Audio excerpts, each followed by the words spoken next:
पुण्यतिथि के कार्यक्रम में कहीं जिंदाबाद का नारा लगता है, तालियां बजती हैं। ये तो पुण्यतिथि को मजाक बना दिया गया और स्वर्गीय विश्वेश्वर ओझा जी की विश्वसनीयता को लोगों में खत्म किया जा रहा है, धीरे धीरे खत्म हो रहा है। राकेश ओझा की लोकप्रियता शाहपुर विधानसभा में बढ़ रही है। 12 फरवरी के पुण्यतिथि से आपको क्या लगा?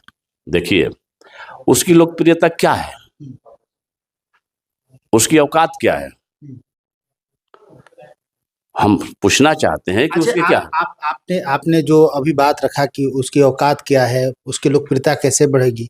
आपको भारतीय जनता पार्टी ने आपको अपना सिंबल दिया, इसके बावजूद भी राकेश ओझा इंडिपेंडेंट चुनाव लड़े, अपनी मां को लड़ाए और 40,000 वोट लाए, तो फिर ये लोकप्रियता नहीं है तो क्या है? उसको ये मंच सजा, ऐसा मंच सजा करने की नौबत ना है, ईश्वर न करे कि ऐसा मंच सजा करना पड़े जिसमें जिनकी पिता की हत्या हुई हो, जिनकी भाई की हत्या हुई हो, और उस नाम पर इस तरह का मंच सजे और उस मंच पर जाना पड़े। ईश्वर न करे कि ऐसे मंच सजाने की किसी को जरूरत पड़े। लेकिन एक बात जरूर मैं कहूँगा कि चाचा चाची भले ही नहीं तुमको जरूरत है, लेकिन अपनी माँ को तो आगे करता कम। लेकिन ये माँ को भी पछाड़ रहा है, ये अपने आगे किसी को समझ नहीं रहा है और सही को साथ देने के लिए एक साथ एकजुट हुए हैं, जो आपको 12 फरवरी 2025 को इसका पता चल गया होगा, आयोजनकर्ता को भी पता चल गया। 12 फरवरी 2025 की ही बात कर रहे हैं। बहुत सारी महिलाएं, हमको लगता है कि 500,000 की संख्या में महिलाएं थी कुर्सी पर सामने, 10 बजे से 11 बजे से लेकर और शाम 6 बजे तक ठहरी रह गई। क्यों ठहरी रह गई? मैंने तो देखा प्रेम कुमार जी जो फेसबुक पर पोस्ट किए, उससे ज्यादा भीड़ जुटा देगा। अगर उसको 2 लाख रुपया हम दे देंगे कि साड़ी के नाम पर तुम भीड़ बताओ, शाहपुर शहर से उससे ज्यादा महिलाएं, अति पिछड़ा और दलित महादलित की जो महिलाएं थी जो दिखाई दी, उनकर के बरगला करके साड़ी के नाम पर, कमल के नाम पर उनको बुलाया गया। और सबसे दुखद बात है कि महिलाएं जो 10 बजे से आकर 11 बजे तक, जिसको गेट बंद करके उन लोगों को घेर के रखा गया, तो कटेंगे, ये सोच उनकी अच्छी है। लेकिन मैं एक बात जरूर हम कहना चाहेंगे आदरणीय आर.के. सिंह जी से कि अगर आप पहल किए रहते तो शायद ये परिवार के। आप देख रहे हैं समृद्धि न्यूज़ चैनल, मैं अशोक तिवारी। अभी बिहार की राजधानी पटना में है और आप लोगों को हम एक ऐसे शख्स से मिलवाने जा रहे हैं जो शाहपुर विधानसभा के कर्णधार, चिकित्सा मैन के रूप में जाने जाते हैं और कहीं न कहीं गरीबों के मसीहा के रूप में जाने जाते हैं। मुक्तेश्वर ओझा जी, ऐसे भुअर ओझा के नाम से पूरे क्षेत्र में प्रचलित हैं, इनको लोग भुअर ओझा के नाम से ही जानते हैं। चूंकि पुण्यतिथि था इनके बड़े भाई का 12 फरवरी को और इनकी उपस्थिति नजर नहीं है, तो मुझे लगा इनसे बात करना चाहिए, क्योंकि एक सवाल को जन्म देता है और पूरे शाहपुर विधानसभा में एक ऐसा मोड़ आया था, एक ऐसा पल आया था कि लगा था कि नहीं, ये परिवार फिर एक हो गए हैं। लेकिन फिर पुण्यतिथि पर नहीं दिखने पर कई तरह के सवाल, फिर सवालों का जन्म हो गया। मुझे लगा कि नहीं, बात करनी चाहिए और क्या सच्चाई है और क्या इसी तरह चलते रहेगा। बहुत सारे सवाल हैं और तमाम सवालों का जवाब हम इनसे लेने की कोशिश करेंगे। सबसे पहले समृद्धि न्यूज़ चैनल में आपका स्वागत है। मेरे तरफ से समृद्धि न्यूज़ चैनल को और समृद्धि न्यूज़ चैनल के सभी श्रोताओं को बहुत बहुत धन्यवाद। जानना चाहेंगे श्री ओझा जी, चूंकि कहीं ना कहीं एक क्षण, एक पल ऐसा आया था कि लोगों को लगा था कि नहीं, फिर से कहीं ना कहीं ओझा परिवार शाहपुर विधानसभा में दिखेगा। चूंकि बहुत पहले जब स्वर्गीय विश्वेश्वर ओझा जी जब जिंदा थे, तो उस समय आप लोगों का जिस तरह का दिख रहा था, एकता दिख रहा था, जिस तरह का समाज के प्रति आप लोग की जिम्मेवारी और जवाबदेही दिख रही थी, 12 फरवरी को आप अपने भाई के पुण्यतिथि में आपकी उपस्थिति नजर नहीं आई। कहीं ना कहीं आप ही खुद कहते हैं कि हमारे वो राम हैं, और राम के पुण्यतिथि में लक्ष्मण का नहीं होना कहीं ना कहीं लोगों को एक बहुत बड़ा सवाल का जन्म देता है। आखिर ऐसा क्या हुआ, क्या कहेंगे? देखिए, मैं हमेशा चैनल के माध्यम से और समाज में भी हमेशा कहते रहा हूँ कि स्वर्गीय विश्वेश्वर ओझा जी को मैं राम मानता था और आज भी मैं उनको राम मानता हूँ और लक्ष्मण की भूमिका में था, आज भी मैं लक्ष्मण की भूमिका में हूँ। और पुण्यतिथि की जहाँ तक रही बात, श्रद्धांजलि अर्पित करने की जो बात है, मेरे वो दिल में है और मेरे सर पर है। श्रद्धांजलि सभा जिसको आयोजन करना है करे, मैं उनको अपने सर पर रखा हूँ, अपने दिल में रखा हूँ और पुष्पांजलि में पूरा परिवार के साथ अपने घर पर लगातार 2-3 वर्षों से हम कर रहे हैं। और घर पर ही 12 तारीख को मैंने अपना उनका पुण्यतिथि के जो 12 फरवरी का समय है, उस दिन हमने पुष्पांजलि अर्पित किया है उनको, श्रद्धा सुमन अर्पित किया है। और जहाँ तक जिस मंच की आप बात करते हैं, तो मैं चैनल के माध्यम से, आपके चैनल के माध्यम से पहले भी बोला हूँ, आज भी बोल रहा हूँ कि जो भी मेरे भाई के हत्यारों के साथ में मंच साझा करेगा और गहबलिया करेगा, उसके साथ मैं कोई समझौता नहीं करूंगा। और उसी के तहत, चूंकि मुझे जानकारी था, मुझे पता था कि वे सभी लोग उस मंच पर आएंगे जो स्वर्गीय विशेश्वर ओझा के हत्यारों के साथ में गहबलियां करते हैं, उनके साथ में पूड़ी खाते हैं, उनके साथ में फोटो खिंचवाते हैं। तो मैंने उस मंच पर जाना उचित नहीं समझा और घर पर ही हमने उनका श्रद्धा सुमन अर्पित किया हूँ। वो मेरे दिल में है, वो मेरे सर पर है, दिखाने की कोई जरूरत नहीं। आप एक तरफ कह रहे हैं कि उनके हत्यारों के साथ मंच साझा नहीं कर सकते, तो कौन हत्यारा था वहाँ पे? चूंकि जो भी मंच पर बैठे हुए थे, कहीं ना कहीं भारतीय जनता पार्टी के ही कर्मठ कार्यकर्ता नजर आ रहे थे। आर.के. सिंह जी थे, लास्ट में आर.के. सिंह जी भी आए जो केंद्रीय मंत्री रह चुके हैं। ये प्रेम कुमार जी थे, सहकारिता मंत्री, और भी जो कुछ लोग जो शुरू से लोग थे, उन लोगों का फ्लैक्स बोर्ड, बैनर वगैरह भी लगा हुआ था। क्या कहना चाहेंगे आप? देखिए, हमारे प्रेम कुमार जी भारतीय जनता पार्टी के वरिष्ठ नेता हैं और बिहार सरकार के मंत्री भी हैं, लेकिन उनको ये पता नहीं है कि जो मंच पर लोग थे, मैं प्रेम कुमार जी को, आर.के. सिंह जी की बात नहीं करता हूँ, लेकिन जो इस पुण्यतिथि के बहाने जो राजनीतिक मंच सजाया गया था, इन लोग के आने से पहले, जो आने से पहले, चाहे जो भी, ये पुण्यतिथि का जो मंच नहीं था मेरे समय से। अच्छा, पुण्यतिथि का मंच नहीं था? मेरे समय से पुण्यतिथि का मंच नहीं था, क्योंकि हमने देखा है और आप भी देखे होंगे कि बड़े बड़े नेताओं की भी, बड़े बड़े जो हमारे देश में एक से एक राजनीतिज्ञ हुए, उनकी भी पुण्यतिथि मनती है तो सादगी के साथ में मनाया जाता है। और सबसे पहले तो मैं ये कहता हूं कि पुण्यतिथि उस व्यक्ति को मनाने का अधिकार कहाँ है जो स्वर्गीय विशेश्वर ओझा के हत्यारों और उनके परिवार के साथ में जो मंच साझा करेगा, उसको पुण्यतिथि मनाने का अधिकार कहाँ बनता है? मेरे समय से उसको पुण्यतिथि मनाने का अधिकार नहीं है, लेकिन वो पुण्यतिथि के बहाने उनके नाम पर, उनके लाश पर अपनी राजनीति चमकाने के लिए इस तरह का कार्यक्रम किया जा रहा है और मरने के बाद भी उनको बदनाम करने का प्रयास किया जा रहा है। बताइए, पुण्यतिथि के कार्यक्रम में कहीं जिंदाबाद का नारा लगता है, तालियां बजती हैं? ये तो पुण्यतिथि को मजाक बना दिया गया और स्वर्गीय विशेश्वर ओझा जी की विश्वसनीयता को लोगों में खत्म किया जा रहा है, धीरे धीरे खत्म हो रहा है, जो आपको भी दिखाई दिया होगा। जो लोग उनके नाम पर 2020 में एकजुट हुए थे और धीरे धीरे बिखर गए, वो सामने दिखाई दिया, लोगों ने देख लिया, आप भी देखे होंगे।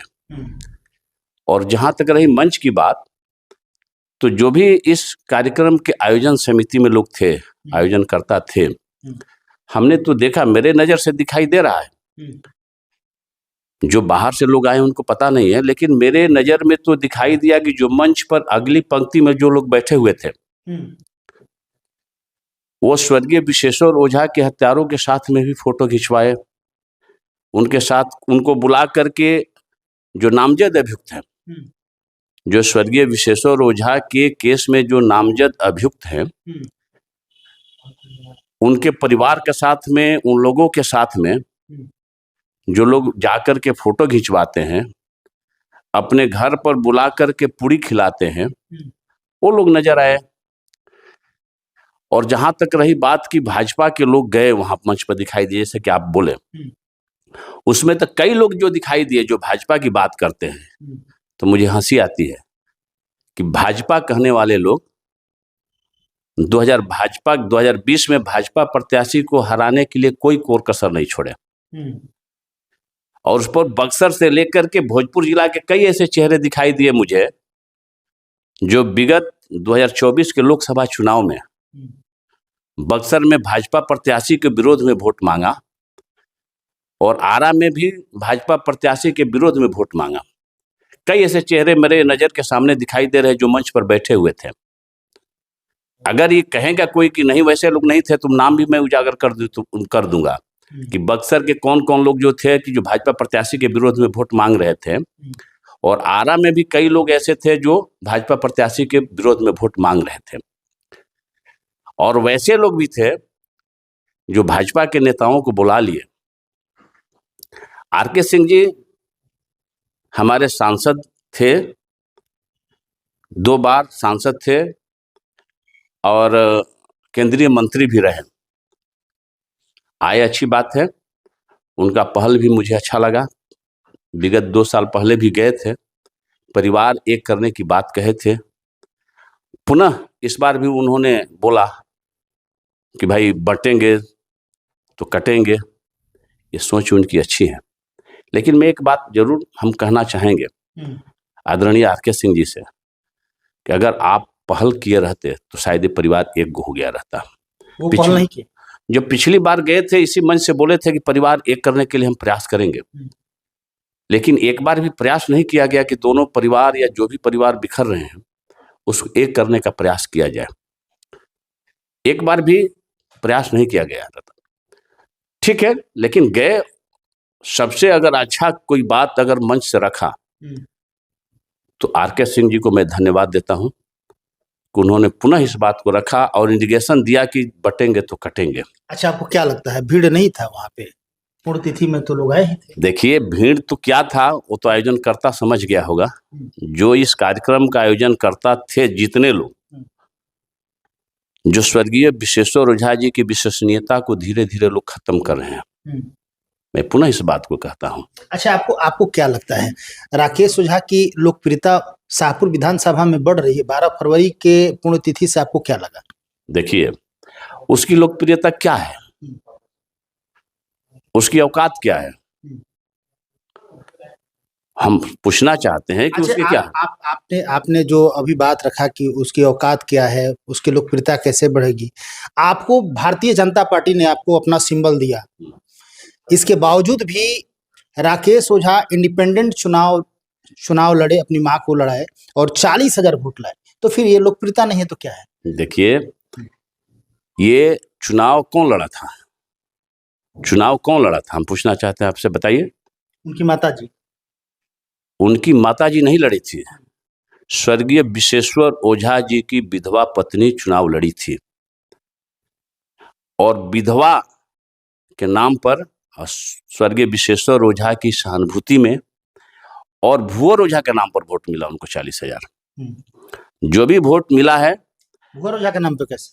मेरे नाम पर इसलिए कह रहे हैं कि भुवर ओझा को बदनाम करके वोट मिला, गलत अनाप शनाप का आरोप लगा करके, जिसकी किसी तरह की विश्वसनीयता नहीं है। मैंने तो आपके चैनल के माध्यम से कहा था, कई चैनलों के माध्यम से कहा था, आज भी कह रहा हूं कि जो मेरे ऊपर तरह तरह के आरोप लगाए गए, एक भी आरोप को आज तक साबित नहीं किया गया उसके द्वारा। जो मेरे ऊपर आरोप लगाया तो हम उसको गलत मानेंगे। अगर FIR कर देने से कोई दोषी नहीं हो जाता है, जब तक उसको आरोप को अगर प्रमाणित नहीं करेंगे तो आरोपित नहीं है वो, सही मायने में आरोपित नहीं है। इसलिए जो भी आरोप लगाया गया, आप देखे होंगे 2020 के चुनाव में जितने भी लोग थे, पूरे शाहाबाद नहीं, देखिए आप कहते हैं कि 40,000 वोट आया, आपको पता है मुनी देवी से मजबूत पूरे शाहाबाद में कोई प्रत्याशी नहीं था, जिसको हराने के लिए पूरे शाहाबाद के लोग, जिसको हराने के लिए, मुनी देवी को हराने के लिए शाहपुर नहीं पूरे शाहाबाद, उत्तर प्रदेश बलिया, झारखंड से लोग आए हुए थे और तन मन धन से दिन रात एक करके लगे हुए थे, जिसमें पार्टी के भी कई लोग थे। और उसके बावजूद भी आपको 40,000 वोट आया, तो विश्वेश्वर ओझा जी की जो भी सहानुभूति कहिए या भुवर ओझा को, मुनि देवी को बदनाम करके एक तरह आप कहते हैं कि विशेश्वर ओझा ही सब कुछ थे, विशेश्वर ओझा ही विधायक थे। तो अगर गलत हुआ तो सही हुआ तो विशेश्वर ओझा जी की उस समय जिम्मेवारी थी। हम तो कुछ थे नहीं। जब तक स्वर्गीय विशेश्वर ओझा जी जिंदा थे तब तक तो भुवर ओझा कहीं पार्टी कार्यालय में भी नहीं जाते थे। वो जो कहते थे वही होता था। समाज भी उनको सुपर विधायक मानता था, पार्टी के लोग भी उनको सुपर मानते थे। तो फिर गलती भुवर ओझा की मुनि देवी की कहां से हो गई? अगर जो गलती हुआ उनके कार्यकाल में, जैसे लोग कहते हैं, चाहे उनके परिवार के लोग कहते हैं कि वही सब कुछ थे, तो जो किए वो भी सब कुछ वही किए। अच्छा, ये आपस में आप लोग टीका टिप्पणी क्या लगता है ये बंद नहीं होगा? क्योंकि आपने ही कहा, आपके पार्टी के शीर्ष नेतृत्व के नेता लोग भी कहते हैं कि यदि बटेंगे तो कटेंगे। तो आप लोग ये आपस में बट रहे हैं, क्योंकि कहीं ना कहीं देखा जा रहा है शाहपुर विधानसभा में ओझा परिवार, आप लोग दोनों आदमी, जो आपके भतीजा और आप, जिस तरह की लड़ाई चल रही है, इससे क्या लगता है, इससे समाधान होगा? देखिए, बटेंगे तो कटेंगे, सही बात है, लेकिन हम बटे नहीं हैं, हम एकजुट हैं। हम एकजुट हैं। मेरा पूरा भाजपा परिवार एक साथ में है, पूरा भाजपा संगठन एक साथ में है, और पुनः 2025 में पूरी भाजपा परिवार, पूरा संगठन एकजुट होकर के हम लोग चुनाव लड़ेंगे और विजय प्राप्त करेंगे। कोई एक व्यक्ति परिवार नहीं हो सकता है। मेरा पूरा परिवार, एक व्यक्ति को छोड़ करके मेरा पूरा परिवार इस बार मेरे साथ में है। मेरे समाज के लोग भी मेरे साथ और मुनि देवी जी के साथ में हैं, यानी सही के साथ में है, गलत के साथ में नहीं है। अगर हम गलत रहते तो मेरा साथ छोड़ देते लोग, लेकिन समाज के लोग, परिवार के लोग, सगे संबंधी भी जो 2020 में इधर उधर भटक गए थे, किसी तरह उसको बरगला करके उन लोगों को भटकाया गया था, वो लोग भी अब समझ गए हैं और सही को साथ देने के लिए एक साथ एकजुट हुए हैं। जो आपको 12 फरवरी 2025 को इसका पता चल गया होगा, आयोजनकर्ता को भी पता चल गया। 12 फरवरी 2025 की ही बात कर रहे हैं। बहुत सारी महिलाएं, हमको लगता है कि 500,000 की संख्या में महिलाएं थी कुर्सी पर सामने, 10 बजे से 11 बजे से लेकर और शाम 6 बजे तक ठहरी रह गई। क्यों ठहरी रह गई? मैंने तो देखा, प्रेम कुमार जी जो फेसबुक पर पोस्ट किए हैं, चाहे आर.के. सिंह जी पोस्ट किए हैं, उनके मंच के सामने सिर्फ महिलाएं दिखाई दे रही है, कि पुरुष नहीं दिखाई दे रहे हैं। उसका कारण क्या था, बताइए? वो चाहने वाले होंगे, राकेश ओझा को चाहने वाले महिलाएं होंगी। तो क्या उनके पिताजी विशेश्वर ओझा जी को चाहने वाले लोग हैं? स्वर्गीय विशेश्वर ओझा जी की हत्या 12 फरवरी 2016 को हुई है, ठीक है। 2017 में भी पुण्यतिथि मना, हम लोग भी उस समय मंच पर थे। बिहार सरकार के उस समय मंत्री आए थे, गिरिराज सिंह आए थे, प्रेम कुमार जी आए थे, कई लोग आए थे उस पर। 18 में भी पुण्यतिथि मनी, 19 में भी पुण्यतिथि मनी है, वीडियो है, हर एक साल के पीछे जाकर देख सकते हैं। आपको क्या लगता है कि वो महिलाएं क्यों ठहरी? हम बता रहे हैं, उसी बात को सुनिए। तो 2017 में जो महिलाएं नहीं दिखाई दी, 18 में महिलाएं नहीं दिखाई दी, 19 में महिलाएं नहीं दिखाई दी, और 20 से महिलाएं दिखाई दे रही है, तो ये सारी महिलाओं को, जो हमारी अति पिछड़ा और दलित, महादलित की जो महिलाएं थी जो दिखाई दी, उनकर के बरगला करके साड़ी के नाम पर, कमल के नाम पर उनको बुलाया गया।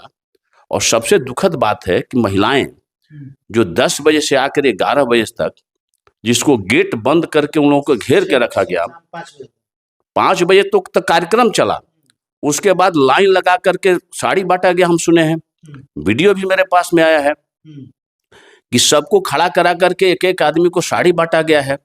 वहां पर लोगों ने हंगामा किया है कि मेरे महिलाएं इतना ही है, इतना ही साड़ी मिला है, उसको इतना और साड़ी दीजिए। जो लेकर के ठेकेदार लोग थे, जो अपने गांव से बस भर भर करके लाए थे, तो हमारे पास वीडियो है। अगर आप वहां पर होंगे तो देखे होंगे कि साड़ी बट रहा था कि नहीं बट रहा था। अगर सच्चाई अगर आपके सामने है तो बताइए कि साड़ी बट रहा है कि नहीं बट रहा है। तो साड़ी के नाम पर बुला करके महिलाओं को घेर करके रखा गया। सबसे दुखद बात है कि महिलाएं 10 बजे से लेके 6 बजे तक बैठी रह गई। कहीं टॉयलेट का व्यवस्था नहीं था, किसी तरह की अगर महिलाओं की परेशानी होती तो बाथरूम का व्यवस्था नहीं था, और गेट बंद करके उन लोगों को घेर के रखा गया और गाड़ी के बुला के लगाया गया। अगर जेंट्स लोग तो आए, पुष्पांजलि अर्पित कर धीरे धीरे चले गए, लेकिन महिलाएं बेचारी जो दलित, महादलित, पिछड़ा, अति पिछड़ा की परिवार की महिलाएं थी, जिनको बस में भर के लाया गया था, वो पैदल जाने की स्थिति में नहीं थी। अब बस जा भी नहीं रहा था, रुक दिया गया था, तो महिलाएं बेबस होकर के बैठी हुई थी। और भीड़ नहीं था ये, अगर जेंट्स का भीड़ था, आज जो भी भीड़ था उसमें, वो तो पता चल गया होगा आयोजनकर्ताओं को कि भीड़ कैसा था। और जितनी भीड़ की आप बात करते हैं, आपके मंच के माध्यम से मैं बताना चाहता हूं, उसकी से ज्यादा भीड़ उसी फील्ड में हमारे एक मंडल अध्यक्ष, शाहपुर नगर का मंडल अध्यक्ष है, किसी मंडल का एक मंडल अध्यक्ष, उससे ज्यादा भीड़ जुटा देगा। अगर उसको 2 लाख रुपया हम दे देंगे कि साड़ी के नाम पर तुम भीड़ बताओ, शाहपुर शहर से उससे ज्यादा महिलाएं आ जाएंगी।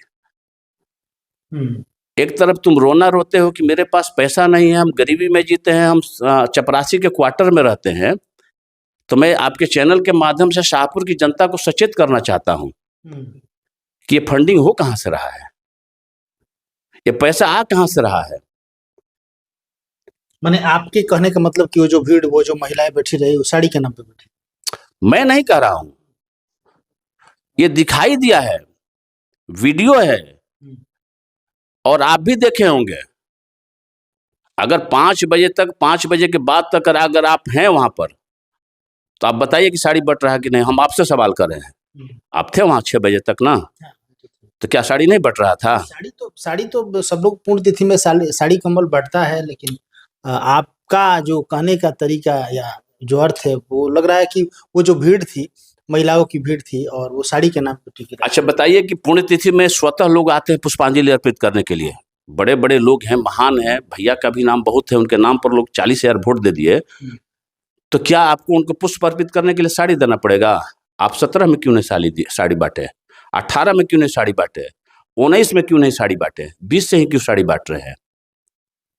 20 से चुनाव लड़ना था। एक सवाल हम आपसे करना चाहेंगे, क्योंकि शाहपुर विधानसभा के लोगों में आप लोगों के प्रति जो ये है कि नहीं, कहीं ना कहीं आप लोगों को लुचा आ रहा है कि भाई फिर से आप लोग की वहां पे विधानसभा में आपके परिवार से कोई विधायक बने।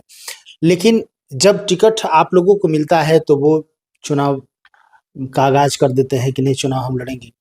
यदि हो सकता है काजन जो भी हो, शायद बीजेपी या टिकट अब की बार राकेश ओझा को दे देगी, 40,000 वोट लाए हैं, तो वैसी स्थिति में क्या आप लोग भी निर्दलीय चुनाव लड़ने का काम करेंगे या फिर उनको छोड़ देंगे? वो क्या है कि उसको टिकट मिलेगा, हम पूछना चाहते हैं कि उसका पार्टी में योगदान क्या है। 40,000 वोट की फिर बात बार बार आप कहते हैं, फिर हम कह रहे हैं कि 40,000 वोट स्वर्गीय विश्वेश्वर ओझा की विधवा शोभा देवी को, मेरी भाभी को मिला था, उसको नहीं मिला था। जो पार्टी का विरोध किया, जो पार्टी प्रत्याशी का खुल करके विरोध किया, पार्टी के प्रदेश के नेताओं के बारे में गलत गलत टिप्पणियां की 2020 में, सारा वीडियो है मेरे पास में, जो भारतीय जनता पार्टी के संगठन को खुला चैलेंज किया कि मंडल कमंडल को उखाड़ करके फेंक देंगे, वैसे लोगों को आप क्या मानते हैं कि भाजपा इतना नीचे चला गया है कि उसके पास कार्यकर्ता की कमी है कि वैसे लोगों को टिकट दे देगी? फिर भी तो पार्टी अपने साथ जोड़ ही ली ना उनको, बगावत करने के बाद।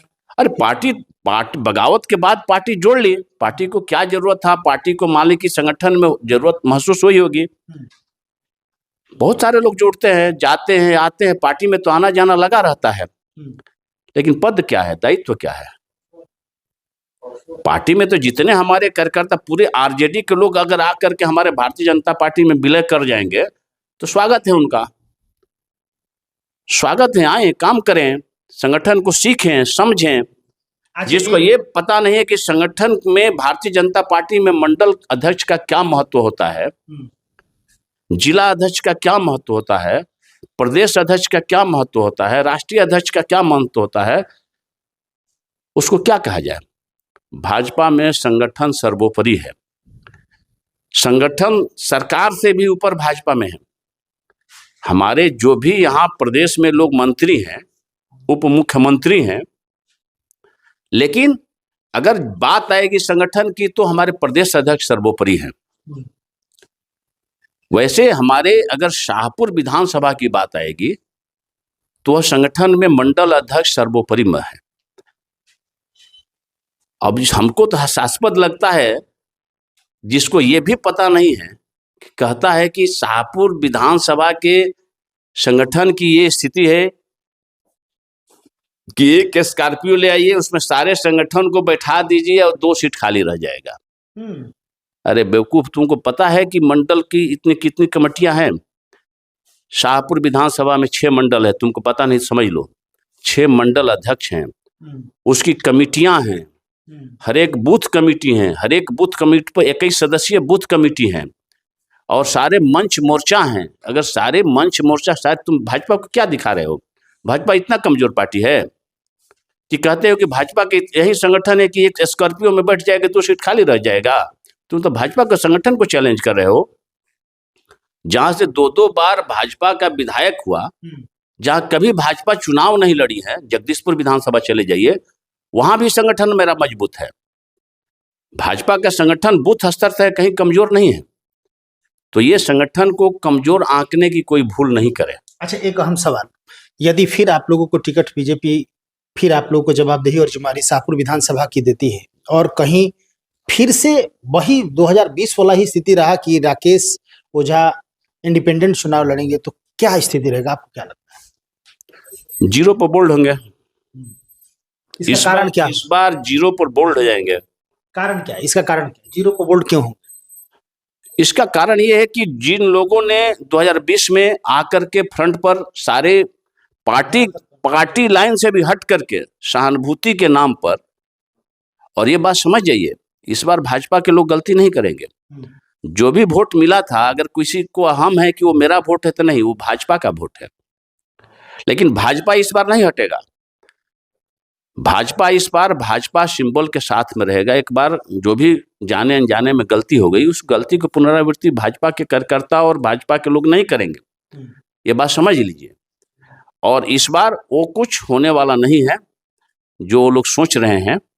जो हमारी भाजपा संगठन के काम करेगा, जो पार्टी को मजबूत करेगा, पहले भी मैं कहा हूं, आज भी कह रहा हूं, जो संगठन को मजबूत करेगा, पार्टी को मजबूत करेगा, भाजपा उसी को टिकट देगी। नहीं, हम वहाँ लाना चाहेंगे आपको। जो आपने बताया कि वो 0 पर बोल्ड होंगे, इसके पीछे का कारण क्या है? ऐसा उन्होंने क्या कर दिया? इसलिए कि 2020 में जो लोग आए थे साथ में, और जिस आशा और विश्वास के साथ में आए थे, सबको निराशा हाथ लगा है। धीरे धीरे सभी लोग कटते चले गए।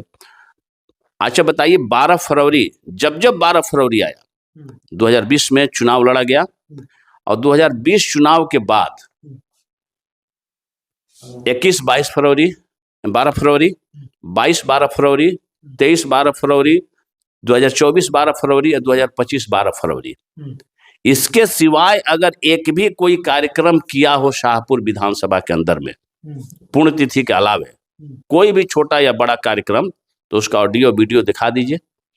चाहे वो अपने निजी कार्यक्रम हो, संगठन का मान करके, अपना निजी संगठन मान के कार्यक्रम किया हो, चाहे भाजपा के संगठन का कोई कार्यक्रम किया हो, या लोगों की, जो लोग इनके साथ जुड़े थे, उनको क्या सेवा की है आप, क्या मदद की है? जिस चाह के साथ, उत्साह के साथ आपको लोगों ने मदद किया, आपने क्या किया? आपने तो धोखा किया उन लोगों के साथ में। आप परिवार के साथ में भी धोखा किए, आप समाज के साथ में भी धोखा किए, आप अपने समर्थकों के, स्वर्गीय विशेश्वर ओझा के समर्थकों के साथ में भी धोखा किए, आप रिश्तेदारों के साथ में भी धोखा दिए। आपने किसी का जब जरूरत पड़ा, मुसीबत आई, तो आपने कभी किसी को मदद नहीं पूछा, मदद नहीं किया, उनके आंसू नहीं पूछे, उनको अस्पताल जा करके उनका कुशल क्षेम नहीं जाना, इलाज कराने की तो बात छोड़ दीजिए, उसका कुशल क्षेम तक नहीं जाना। आखिर क्यों? जनता को कितने देर तक बलगरा सकते हैं? अब जनता आपके झांसे में आने वाली नहीं है। जितना अनाप शनाप करना है, और हम तो यही कहेंगे कि तुमको जो भी करना है करो, अपने नाम पर करो। मेरे भाई स्वर्गीय विशेश्वर ओझा जी के नाम को बदनाम करके मत करो। तुम अपना कृतित्व, व्यक्तित्व अलग दिखाओ, अपना पहचान बनाओ। मुझे खुशी होगी, एक लड़का अपने व्यक्तित्व और कृतित्व पर अपने नाम को आगे कर रहा है। तुम नाम जोड़ रहे हो, विश्वेश्वर ओझा को अपने नाम के साथ में जोड़ करके तुम अपनी पहचान बना रहे हो, और स्वर्गीय विश्वेश्वर ओझा के हत्यारों के साथ में गहबलिया करने वाले को मंच की अगली पंक्ति में बैठाते हो। वो जहां भी होंगे मेरे भाई, उनकी आत्मा को भी बहुत कष्ट पहुंचता होगा। वो रो रहे होंगे कि मेरा, जिसको ये कहता है कि मेरा पिताजी को ये हुआ, उनको कष्ट होता होगा वहां पर। ये देख करके, सीन देख करके, जिन लोगों ने 2015 के चुनाव में स्वर्गीय विश्वेश्वर ओझा को खुल करके विरोध किया और उनकी हत्या के बाद हत्यारों से समझौता किया, वो लोग मंच पर दिखाई दे रहे थे, और वही लोग आयोजन समिति में थे, और जो उनकी हत्या के साजिश में लोग शामिल हैं वो लोग भी दिखाई दिए। मुझे बहुत दुख होता है इस बात को देख करके। चुनाव तो अलग है, राजनीति अलग है। चुनाव जीते या नहीं जीते, चुनाव हम लड़ें या नहीं लड़े, पहले भी कहे थे, आज भी कह रहे हैं, लेकिन मैं स्वर्गीय विश्वेश्वर ओझा जी के हत्यारों के साथ में कभी गहबलिया नहीं करेंगे, कभी मंच सजा नहीं करेंगे। चाहे हम चुनाव लड़ें या नहीं लड़ें, राजनीति हो या नहीं हो, मैं समझौता नहीं करूंगा, नहीं करूंगा, नहीं करूंगा। अच्छा, एक सवाल और करना चाहेंगे हम आपसे।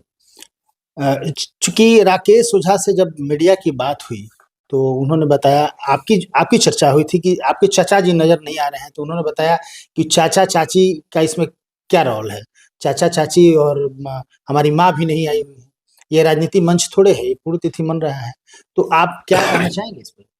देखिए, ये जो मंच था ये तो पूर्ण रूपेण राजनीतिक मंच था।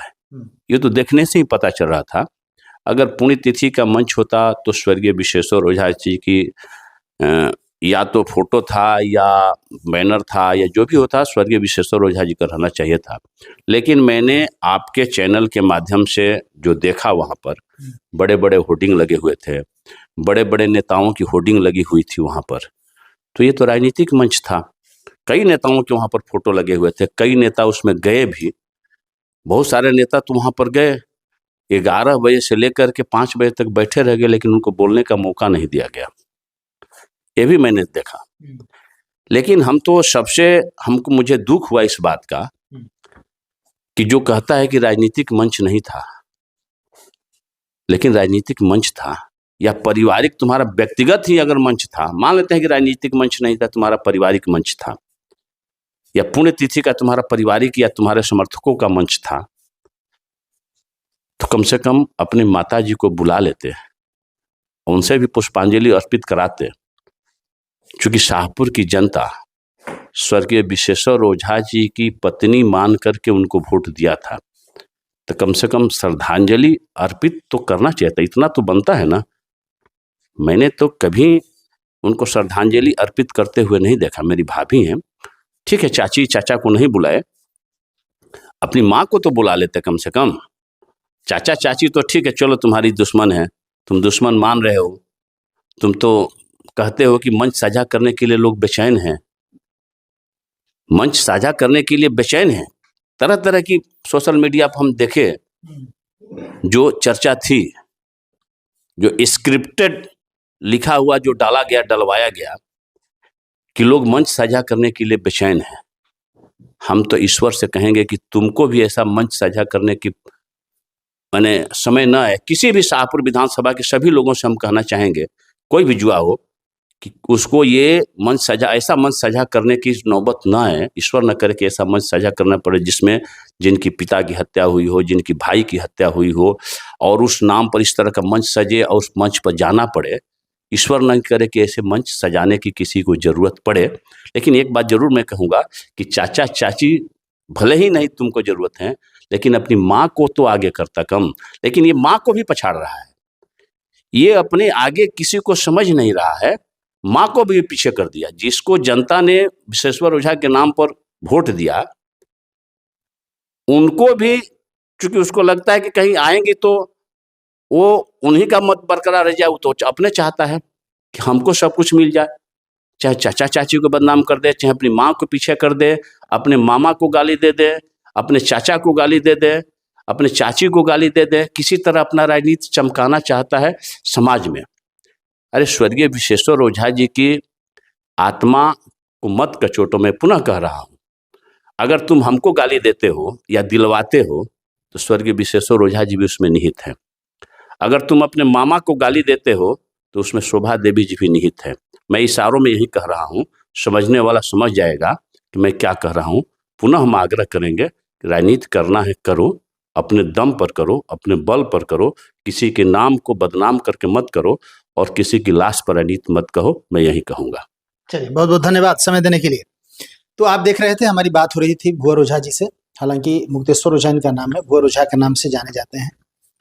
और इन्होंने अपनी बातों को, चूंकि हमने प्रयास किया हर जो आप लोग का सवाल था इनसे करने का, और इन्होंने सटीक तरीके से तमाम सवालों का जवाब दिया। इनका कहना है कि जो भी भीड़ दिख रही थी वहां पे, वो सिर्फ महिलाओं की भीड़ थी। और वो महिला कौन थे? तो वो सिर्फ साड़ी के लालच में या जैसे भी हो, या फिर गाड़ी से लोग लाया गया था उन लोगों को, और नहीं जा सकती, कैसे जाए वो लोग, गरीब असहाय लोग।